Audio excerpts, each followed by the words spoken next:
বন্ধুরা, মূল ঘটনাটি শুরু করার আগে তোমাদের বলতে চাই, তোমরা শুধু আমার গল্প শোন, কিন্তু আমার চ্যানেলটি সাবস্ক্রাইব করো না আর ভিডিওতে লাইক করো না।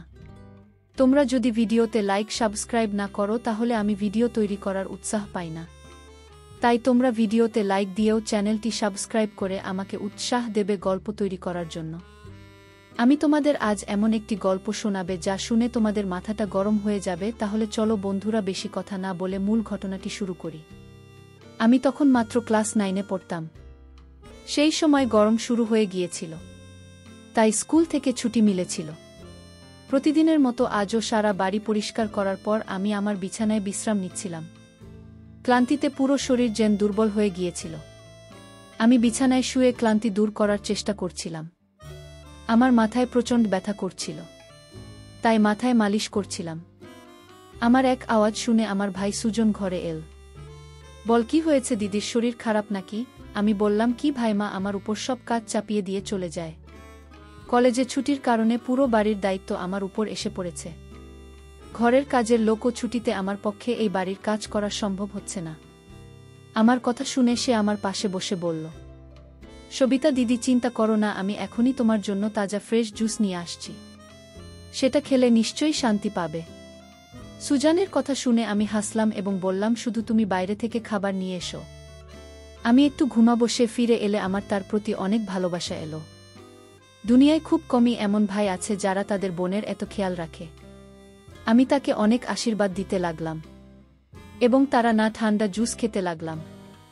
জুস খাওয়ার পর গ্লাসটি এক পাশে রেখে শুয়ে পড়লাম। সুজন বলল, চল আমি তোমার মাথা মালিশ করে দিই, এতে তোমার ব্যথা কমে যাবে। তুমি ঘুমাও। সে আমার মাথার কাছে মাথায় মালিশ করে দিচ্ছিল। তখন আমার ব্যথাও কমতে শুরু করল। আমি চোখ বন্ধ করে ঘুমিয়ে পড়লাম এবং গভীর নিদ্রায় চলে গেলাম। বুঝতেই পারিনি কখন ঘুমিয়েছিলাম। আমার চোখ মায়ের আওয়াজে খোল। আমি হঠাৎ করে চোখ মেলে দেখি আমার মাথা ভারী হয়ে আছে। ঘড়িতে সময় দেখলাম রাত 10টা বাজে। অবাক হয়ে গেলাম। খুবই অদ্ভুত লাগল যে বাবা অফিস থেকে ফিরে এসেছেন। হয়তো ক্লান্তির কারণে সময়ের হিসাব করতে পারিনি। আমি উঠে দুপা হেঁটে যেতেই মাথা ঘুরে গেল। চোখের সামনে অন্ধকার নেমে এল। যদি দেওয়ালে হাত না রাখতাম তবে নিশ্চিতভাবেই পড়ে যেতাম। আমি ফ্রেশ হয়ে বাইরে এসে দেখলাম সবাই খাবারের টেবিলে বসে আমারই অপেক্ষা করছে। আমি গিয়ে আরামে চেয়ারে বসে পড়লাম। সুজন আমাকে দেখে প্লেটে খাবার দিতে লাগল এবং তারপর মাকে বলল, মা, দিদির উপর কাজের চাপ একটু কম দাও। যদি কাজের লোক না আসে তবে তার জায়গায় আর কাউকে রাখো। সে সারাদিন কাজ করে ক্লান্ত হয়ে যায়। দেখো, তার রং ফ্যাকাশে হয়ে গেছে। আমার সত্যিই অবস্থা খারাপ হয়ে গিয়েছিল। আমি বেশ ক্লান্ত অনুভব করছিলাম। আমার মা এবং বাবা দুজনেই জব করতেন, কারণ শুধু বাবার চাকরির উপর নির্ভর করে বাড়ি চালানোও কঠিন ছিল। তারপর আমাদের পড়াশোনার খরচও কিছু কম ছিল না। তাই আমার মা ও সেই একই কোম্পানিতে চাকরি করতেন যেখানে বাবা কাজ করতেন। আমি আর সুজন কলেজে যেতাম, কিন্তু এখন গরমের ছুটির জন্য আমাদের বাড়িতে থাকতে হচ্ছিল। আমি লক্ষ্য করেছিলাম যে গত কিছুদিন ধরে সুজন আমার সাথে কিছু বেশি খেয়াল করছে। যখন থেকে আমার ছুটি শুরু হয়েছে সে আমার খুব যত্ন নিতে শুরু করেছে। যদি আমি বাড়ির কোনো কাজ করতাম, সে এসে আমায় সাহায্য করত। আমি যদি ক্লান্ত হয়ে যেতাম সে আমার মাথায় টিপে দিত। আমি তাকে না করতাম, কিন্তু সে বলতো না, তুমি ক্লান্ত হয়ে গেছ, এত কাজ করা আমার অধিকার আছে যে আমি তোমাকে স্বস্তি দিই। আমিও চুপচাপ শুয়ে থাকতাম। কিন্তু এক রাতে যা ঘটল তাতে আমার হুঁশ উড়ে গেল। সুজন কি কখনো এমন কিছু করতে পারে? আমি আমার ঘরে ঘুমাচ্ছিলাম। মাঝরাতে মনে হলো কেউ আমার ঘরে এসেছে। আস্তে আস্তে হেঁটে আমার বিছানার কাছাকাছি এসেছে। যদিও আমি ঘুমাচ্ছিলাম, তবে আমার মন সজাগ ছিল। আমি চমকে চোখ খুলে দিলাম। ঘোর অন্ধকারে ডুবেছিল। উঠে দেখলাম ভেতরে কেউ নেই, শুধু ঘরের দরজাটা একটু খোলা ছিল। আমি ঘুমানোর আগে সবসময় দরজা বন্ধ করে ঘুমাই, তবে কিভাবে খুলে গেল? আমি ঘুমে ভরা চোখে উঠে দরজাটা লক করতে গেলাম। দরজা লক করার পর আবার বিছানায় শুয়ে পড়লাম। আমার চোখ বন্ধ হতে না হতেই আবারও মনে হলো কেউ যেন বিছানায় আমার পাশে বসছে। মনে হলো কেউ আমার দিকে আসছে। কিন্তু যখন ফিরে দেখলাম কেউ ছিল না, আমি ঘাবড়ে যেতে শুরু করলাম। আমি উঠে ঘরের লাইট অন করে দিলাম। দরজা খুলে বাইরে তাকালাম, কিন্তু সেখানে কেউ ছিল না। আজকের আগে এমন কিছু কখনো ঘটেনি, যা এখন ঘটছে। আমার পিপাসা লেগেছিল, তাই আমি ঘরের দরজা খুলে বাইরে বের হলাম। ঠিক সেই সময় সুজনও তার ঘর থেকে বের হলো।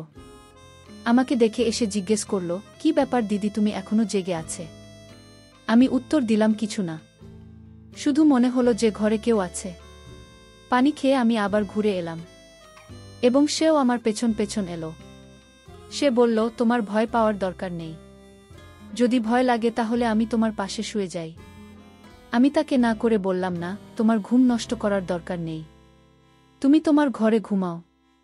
কিন্তু সে জিদ করল, আমি তোমাকে কোনো অবস্থাতেই একা ছেড়ে যেতে পারবো না, তোমার শরীর খারাপ হতে পারে, আমি তোমার কষ্ট দেখতে পারি না, তুমি ঘুমিয়ে পড়ো, আমি এখানে শুয়ে থাকি। শেষমেশ বিছানায় গিয়ে শুয়ে পড়লাম এবং সে বালিশ নিয়ে সোফায় রাখল এবং সেখানে শুয়ে পড়ল। সেদিন রাতে আমার মনে হলো যেন কেউ আমার পাশে বসে দীর্ঘক্ষণ আমাকে দেখছে। আমি ভাবলাম এটা হয়তো মনের ভুল ছিল। সবকিছু জেনে একটি স্বপ্নের মতো লাগছিল। পরের দিন সকালে যখন আমি উঠলাম, আমার মেজাজ খুব অদ্ভুত ছিল। কিন্তু যখন আমি আমার ভাইয়ের দিকে লক্ষ্য করলাম, আমি অবাক হয়ে গেলাম। আমার জামা এলোমেলো ছিল। আমি বিস্মিত হলাম, কারণ এর আগে আমি কখনো এভাবে আর আমি ঘুমাইনি। আজ সে খুব খুশি মনে হচ্ছিল। জানি না কি কারণে আমি তাকে জিজ্ঞেস করলাম। সে বলল, আমি তো প্রতিদিনই এত খুশি থাকি, যারা আপনাদের মতো বোন থাকে সে কেন খুশি হবে না? বাড়ির সব কাজ শেষ করে যখন আমি বসলাম তখন সুজন আমার কাছে এল।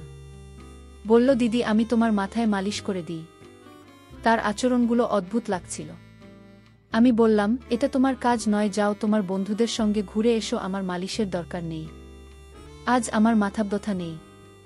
কিন্তু সে আমার কথা শুনল না এবং নিজে আমাকে বলল, দিদি, তোমার কোনো কথা আমি শুনব না, তোমার কষ্ট দেখলে যে আমারও কষ্ট লাগে, তাই আমি তোমার মাথায় মালিশ করে দিই, যাতে তুমি ঘুমাতে পারো। আপনি এত নাটক করবেন না, ভাগ্যবানরা এমন ভয় পায়।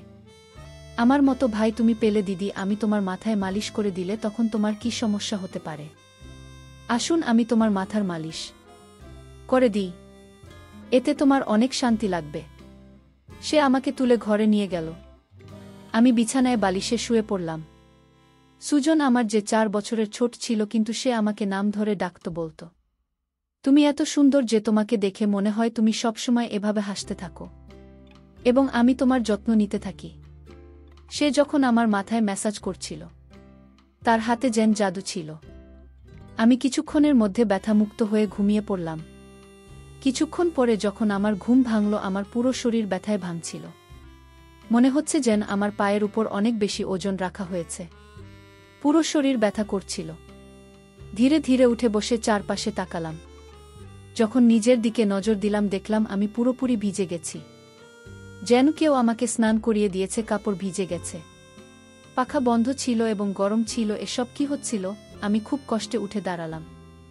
মাথা ঘুরছিল, হাঁটা কঠিন মনে হচ্ছিল। আমি আমার অবস্থা বুঝতে পারছিলাম না যে সব কি হচ্ছিল। অনেক কষ্টে বাথরুমে গিয়ে ফ্রেশ হলাম। নিজের অবস্থার দিকে নজর দিলে মনে হলো আমি ঘুমাইনি। আমার শরীরের ক্লান্তি আরও বাড়ছিল। যখন আমি ঘর থেকে বাইরে এলাম তখন ফিসফিস করার আওয়াজ শুনলাম। মনে হচ্ছিল কেউ কারো সাথে কথা বলছে। বাড়িতে আমি আসে ছাড়া আর কেউ ছিল না। তাহলে সে কার সাথে কথা বলছিল?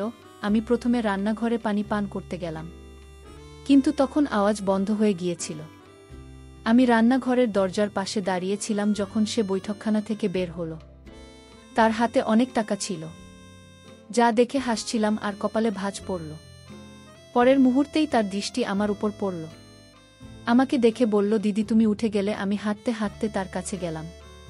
সে তাড়াহুড়ো করে টাকা প্যান্টের পকেটে ঢোকাছিল, কিন্তু আমি তার হাত ধরে টাকাগুলো সামনে এনে বললাম, এত টাকা তোমার কাছে কোথা থেকে এল? সে দৃষ্টি নামিয়ে বলল, আপনি দয়া করে বাবাকে বলবেন না। আমি অবাক হয়ে গেলাম যে সে এই টাকা বাবাকে কেন দেয়নি। আমি কঠোরভাবে জিজ্ঞাসা করলাম। সে ভয়ে বলল, এই টাকা তো বাবার এক বন্ধুর, বহু বছর আগে ঋণ হিসাবে ফিরিয়েছে। আমি ভেবেছিলাম এই টাকা দিয়ে মোবাইল কিন, কিন্তু সেই টাকা আমাকে দিয়ে দিল। আমি বললাম, হ্যাঁ, তুমি ভালো করেছ। ঘরের অবস্থা দেখো কতটা খারাপ। আমাদের বাবা মা দুজনেই চাকরি করছেন, আর তুমি মোবাইল কেনার কথা ভাবছ। সে লজ্জিত ছিল। রাতে সুজন সেই টাকাগুলো বাবাকে দিয়ে দিয়েছিল। সেই রাতে সে আমার সাথে কোনো কথা বলেনি এবং তাড়াতাড়ি ঘুমোতে চলে গেল। পরদিন আমি রান্নাঘরে কাজ করছিলাম, যখন সুজন তার বন্ধুদের নিয়ে ঘরে ঢুকল। আমি যতটা অবাক হতাম ততটাই কম ছিল, কারণ সে তার বন্ধুদের সরাসরি ঘরে আনা। তখন আমি অন্য রুমে চলে গেলাম। যখন তারা সবাই হাসতে হাসতে ঢুকল, আমি তাড়াতাড়ি ওড়না করলাম এবং তারপর সুজনকে বোঝাতে লাগলাম, এটা কি ধরনের আচরণ? তুমি জানো বাবা মা এখন বাড়িতে নেই, তাও তুমি এদের নিয়ে এলে। সুজন বলল, এটা আমার ঘর, যখন তুমি আমার কথা ভাবেন না আমি তোমার কথা কেন ভাবব? ভালো খাবার তৈরি করো। এরা আমার খুব ঘনিষ্ঠ বন্ধু। সে আমার প্রতি বেশ রেগে গিয়েছিল, কিন্তু এখন আমি কি করব? রান্না তো করতেই হবে। আমি তার বন্ধুদের জন্য রান্না করতে লাগলাম। তখন সে বলল, খাবার পরিবেশন করতেও তুমি নিজে আসবে? সুজনের আচরণ আমাকে অবাক করেছিল। ছোট্ট একটা ব্যাপারে সে এমন কিভাবে বদলে যেতে পারে। আমি খাবার টেবিলে সাজিয়ে দিলাম। আমি লক্ষ্য করলাম তার বন্ধুরা বারবার আমাকে দেখে নিচ্ছিল। তারা সবাই সুজনের চেয়ে বয়সে বড় এবং অদ্ভুতভাবে তাকাচ্ছিল। আমি আমার ঘরে আটকে রইলাম যতক্ষণ না তারা চলে গেল। আমি সুজনের উপর চিৎকার করে বললাম, তোমার বন্ধুরা যেন আর কখনো এই বাড়িতে যান না আসে। কিন্তু সে পরের মুহূর্তে আমায় বলল, এত রাগ কোথা থেকে আসে? তারা আসবে না, কিন্তু এই বিষয়ে আমাকে কিছু বলবে না। কেমন ছেলে ছিল সে! কখনো ভালোবাসা প্রকাশ করত, আবার কখনো বিরক্ত হতো। যাই হোক, আমি মাথা নেড়ে নিজের ঘরে চলে গেলাম। সুজনের আচরণগুলো কিছুটা অদ্ভুত লাগতে শুরু করেছিল, কারণ সে আমাকে অদ্ভুতভাবে দেখছিল। সেদিনও যখন আমি বিশ্রাম দেওয়ার জন্য ঘুমাতে গেলাম, হঠাৎ মনে হলো আমার পায়ের কাছে কেউ বসে আছে এবং আমার কাছে আসার চেষ্টা করছে। বলল, আমি তাকে এটা করতে বারণ করলাম, কিন্তু সে বলল, আমি যা করছি করতে দিন। এই বাড়িতে একমাত্র আমি আছি যে তোমার এতটা খেয়াল রাখে। মা বাবা তো কাজে থেকে বের হতেই পারে না, তাহলে তোমার সেবায় তো কে করবে? আমি ছাড়া আমার কি কোনো দায়িত্ব নেই? যাই হোক, আমিও ক্লান্ত ছিলাম। চোখ বন্ধ করলাম এবং ঘুমিয়ে পড়লাম। আমি গভীর ঘুমে ছিলাম, কিন্তু যখন আমার ঘুম ভাঙল আমার হুঁশ উড়ে গেল। আমার মাথা ভীষণ ঘুরছিল। বিছানার চাদর একদম এলোমেলো হয়ে গিয়েছিল। বিছানা একটি শার্ট এবং একটি পারফিউম করে আসছিল। এই জিনিসপত্র কার ছিল আমি কিছু বলতে পারছিলাম না। মাথায় এত তীব্র ব্যথা ছিল যে আমি আবার বিছানায় লুটিয়ে পড়লাম। মনে হচ্ছিল কেউ আমাকে অজ্ঞান করার ওষুধ খাইয়ে দিয়েছে। আমি পাশে ফিসফিস করে শুনছিলাম, কিন্তু কে বলছিল তা চিনতে পারছিলাম না। আমি শুধু সুজনের গলা শুনতে পাচ্ছিলাম। মনে হচ্ছিল সে আমার ঘরে উপস্থিত এবং আমাকে জাগানোর চেষ্টা করছে। কিছুক্ষণ পর যখন আমার চোখ খুলল, তখন পুরো দৃশ্যটি আমার চোখের সামনে ভাসছিল। আমি প্রথমে বিছানার দিকে তাকালাম যেখানে শার্ট এবং পারফিউম পড়েছিল, কিন্তু এখন সেখানে কিছুই ছিল না। আজও আমার অবস্থা বেশ অদ্ভুত ছিল। আমি বাচ্চা ছিলাম না যে সবকিছু বুঝতে পারবো না। বাড়িতে আমি এবং সুজন ছাড়া আর কেউ ছিল না। তাহলে আমার ঘুমানোর পর এমন কি হতো যে আমার পুরো শরীর যেন পানিতে ভিজিয়ে দেওয়া হয়েছে? এই শুধু নয়, আমার শরীর ব্যথায় ভেঙে পড়েছিল এবং একেবারে ফ্যাকাশে হয়ে গিয়েছিল। প্রতিদিন সুজন আমার রুমে আসার চেষ্টা করছিল, কিন্তু আমি কোনো না কোনো অজুহাত বানিয়ে আমার ঘরে চলে যেতাম। মাথায় অদ্ভুত সব চিন্তা আসছিল। শরীরও বেশ খারাপ ছিল। আমার অবস্থা দেখে মাও চিন্তিত হয়ে পড়েছিল। তিনি বললেন যে পরের দিন অফিস থেকে ছুটি নিয়ে আমাকে ডাক্তারের কাছে নিয়ে যাবেন, যাতে বোঝা যায় আমার কি সমস্যা। সেদিন রাতে আমি বারবার জেগে উঠেছিলাম এবং ঠিকমতো ঘুমাতে পারিনি। পরের দিন আমার বাবা মা সবসময় মতো তাদের কাজে চলে গিয়েছিলেন। হয়তো তারা আমার চিন্তাই করেননি। আমি নিজেই ডাক্তারের কাছে গেলাম।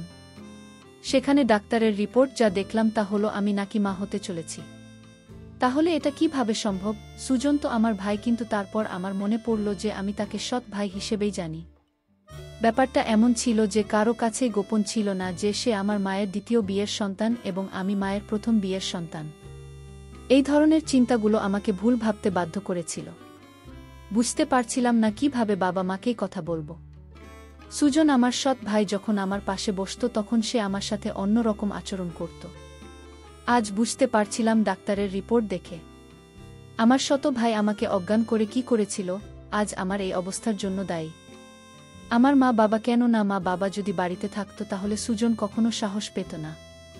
তাই দর্শকদের বলবো, তোমরা তোমাদের মেয়েদের পর্দায় রাখবে। আর কখনো তোমরা নিজের মেয়েদের একা ঘরে রেখে কাজে চলে যাবে না। তাহলে আমার মতো অবস্থা তোমাদের সন্তানদের হতে পারে।